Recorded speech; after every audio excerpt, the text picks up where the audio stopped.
So tell us your name and a little bit about your family. Sure. So my name is Amy Grendel. I attend here at Sea Road with my husband Fred and our 2-year-old Joshua. Okay, how long have you been at Sea Road? This November marked our 1-year anniversary. We moved to TinCap. So I want your opinion on what makes a good story. Okay. So when thinking about this, I thought a good fiction story centers around characters I can connect with and I want to know their journey and maybe relate to. And a good nonfiction story has to be something that's encouraging, that makes me want to get out and serve Christ. Now, is there anyone that you want to say hi to? Sure. Hi, Joshua. Thanks, Amy. You're welcome.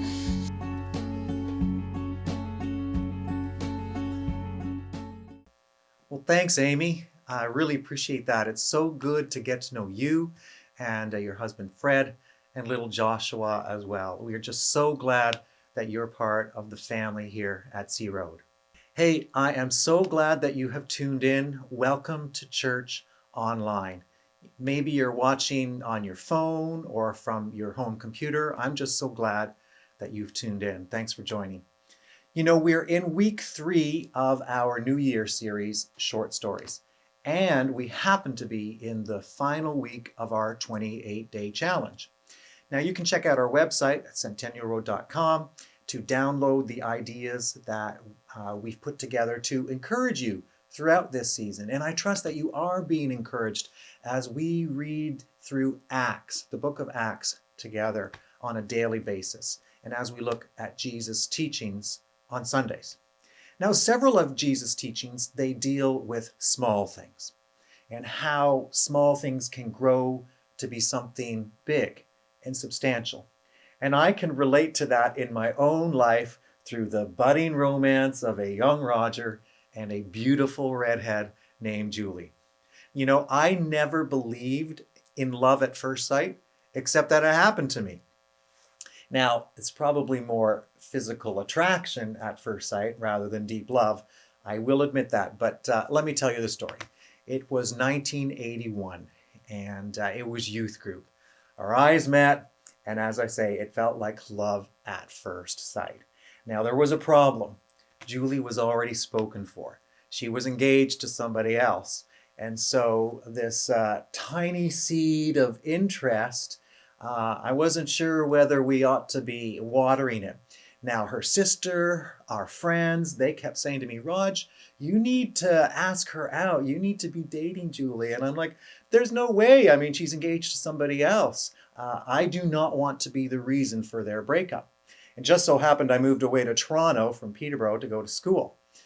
So there was no way I could be involved. They needed to decide on their own.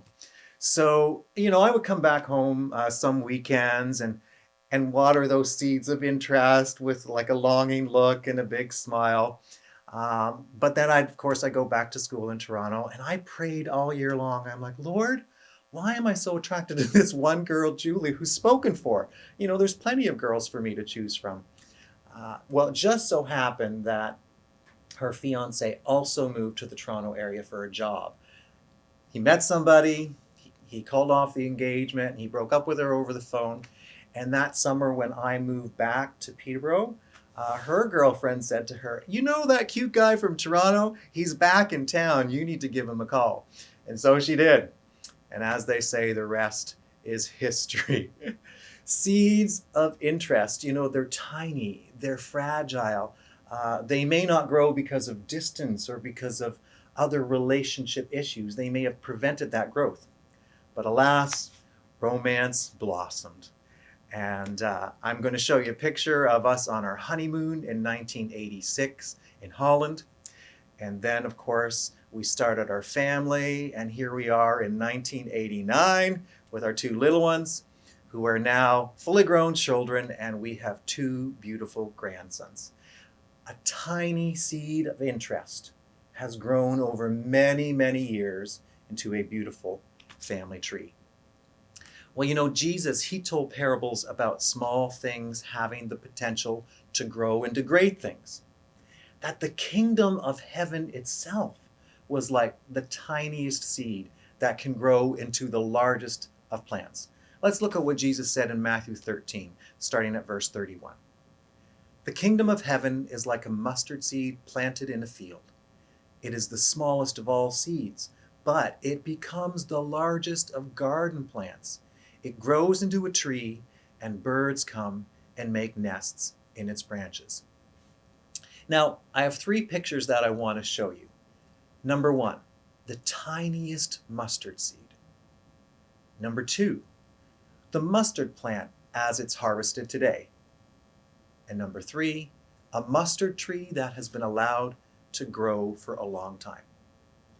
Now, I want you to also think about the human embryo. It's the tiniest of cells that grows into a human and over many years can grow into a 6-foot-tall hockey player. From a tiny cell to a full-grown human. So we see this type of thing in everyday life, in biology, in science, in agriculture. And Jesus was telling us that the kingdom of heaven is like that. So I want to call my message today, the power of small. The kingdom of heaven, it grows. It's amazing to think that something as large as a tree first started as a tiny seed. I pray that the power of small encourages us that whatever seeds we've planted for the kingdom of heaven can grow to be mighty. I want to encourage you parents and grandparents, you aunts and uncles, you youth workers, influencing children and grandchildren to fear the Lord. Your efforts are not in vain. The kingdom of heaven is like the tiniest seed that over time can grow into something very significant. Despite the storms that come along, despite rejection and hardship, your efforts are not in vain. And Jesus himself is advocating for the power of small here. Your efforts are not insignificant. Now, I imagine some of you might be thinking, yeah, but if positive seed can grow, what about negative? Can't negative seed grow too? Well, you're right. Seeds of doubt, seeds of hopelessness, seeds of negativity, they can grow if we plant them and if we water them. So I want you to be careful what you're planting and what you're watering. You know, I knew a man who was having a particularly difficult season in his life. So he actually went to a fortune teller to see if his future would brighten. Now, he was skeptical, but he still wanted to try something to bring hope into his life. And so when he went, this woman accurately told him about the number of siblings that he had, the number of brothers he had, the number of sisters he had.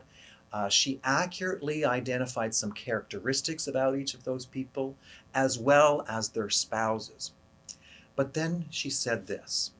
She spoke of one of his brothers, the only minister in the family.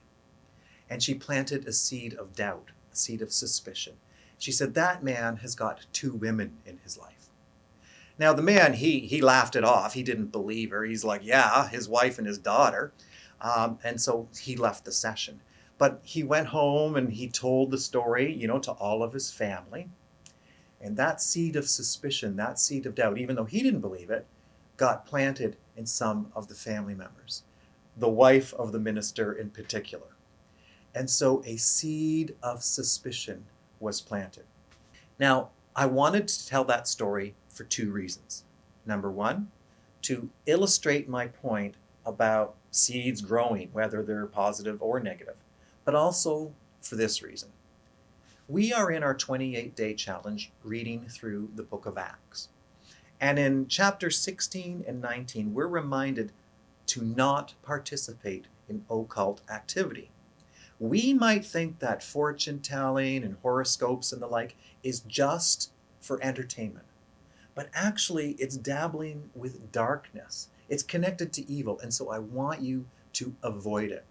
As a teenager, I used to read my horoscope all the time for entertainment value and actually just to see if there was some truth to what would be happening in my day. But then I came across this in Acts 16, verses 16 to 18. One day as we were going down to the place of prayer, we met a slave girl who had a spirit that enabled her to tell the future. She earned a lot of money for her masters by telling fortunes. She followed Paul and the rest of us, shouting, "These men are servants of the Most High God, and they've come to tell you how to be saved."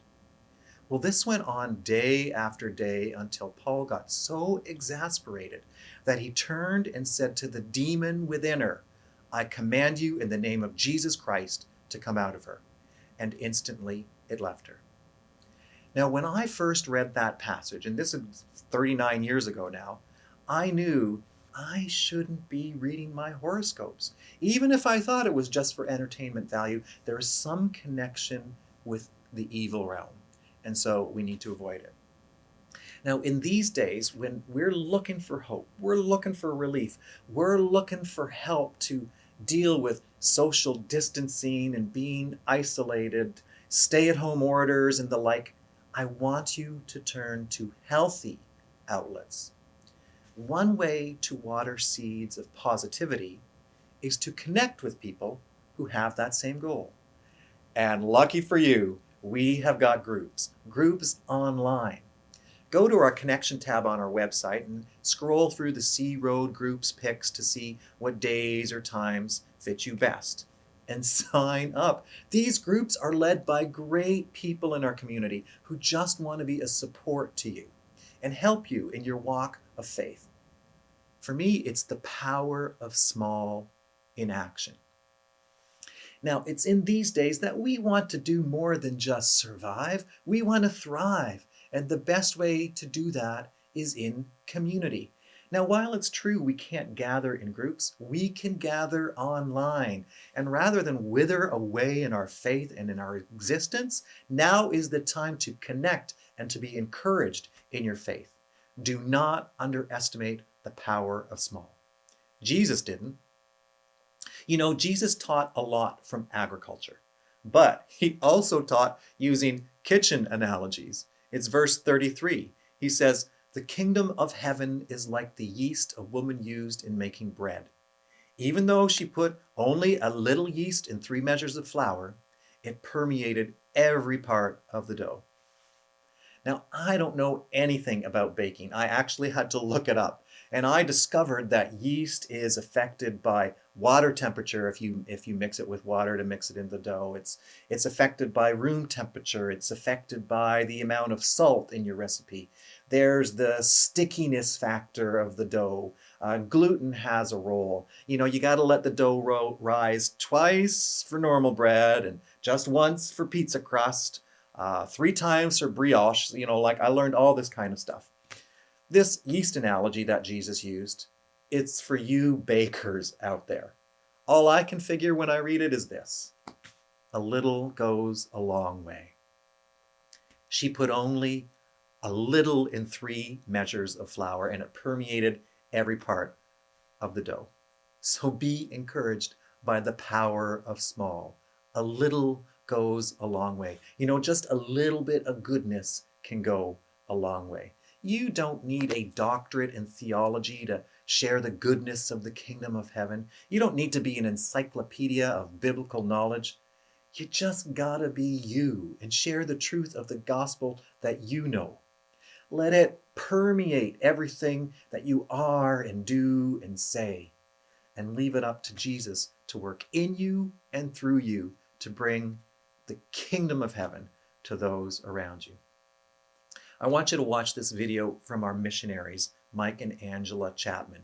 We're going to hear how the power of a simple prayer can lead to astounding results. My name is Mike Chapman, and this is my wife, Angela Chapman, and we are missionaries with Global Partners to the Charis people. We don't usually say the name of the region that we're serving in because of security reasons, so we say the Charis people. The Charis people represent a unreached Muslim people group located in Central Asia. I think most missionaries, they only have to answer the why question really once in their ministry. But in 2016, we were getting prepared to come back to the city to continue our ministry, and Angela and I were blacklisted from the country, and we found ourselves having to ask that question again. Why? What motivates us to continue?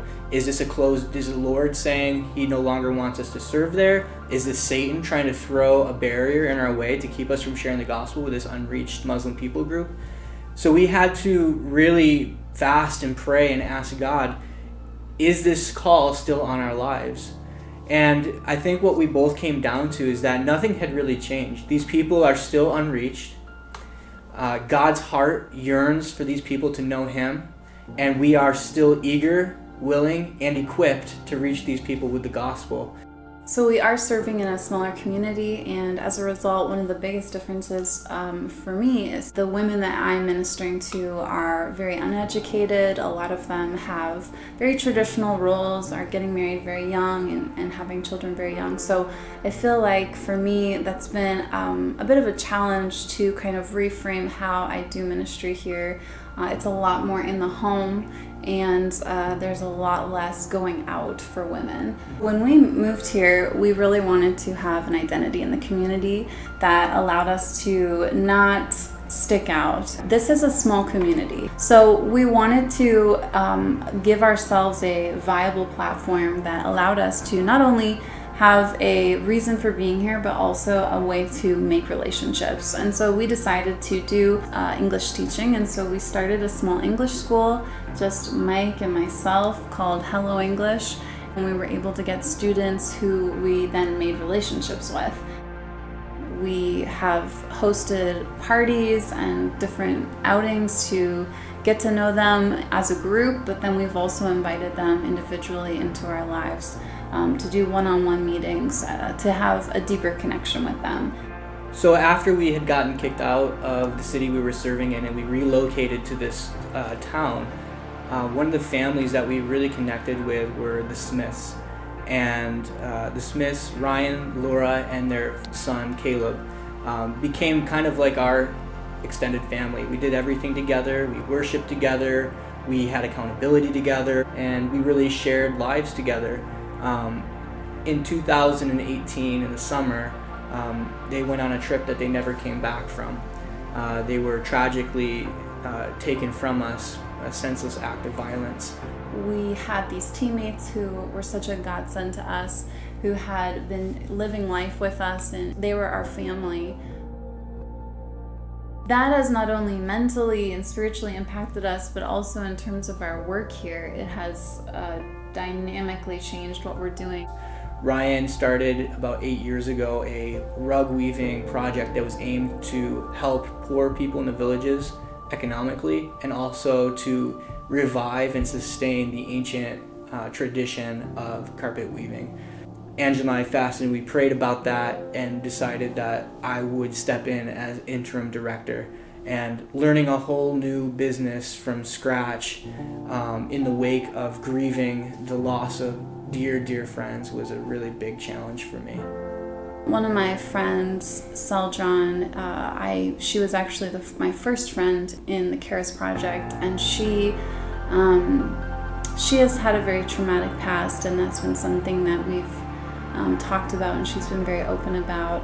But recently she has fell again on some really difficult times, and there was one particular moment where I had said that I would like to pray for her. I myself was thinking, oh man, how is my prayer going to be sufficient for this traumatic thing that's happening in her life? And I just felt really unsure of it. And when I said amen, she had tears in her eyes, and she had told me that as my hand was holding her hand, she felt this warmth, and she said that she'd never felt as light or free before in her life, and she really wanted to experience that again.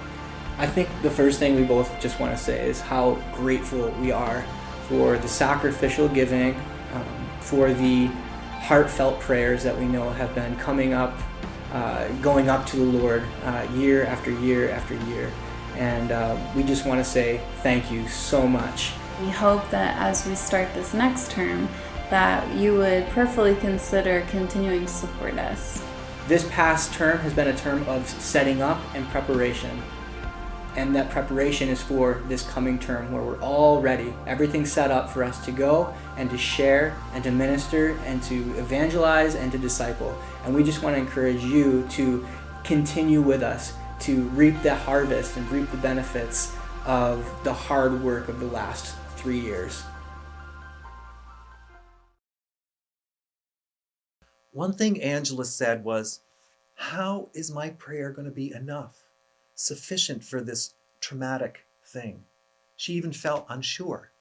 And for me, that is an example of the power of small.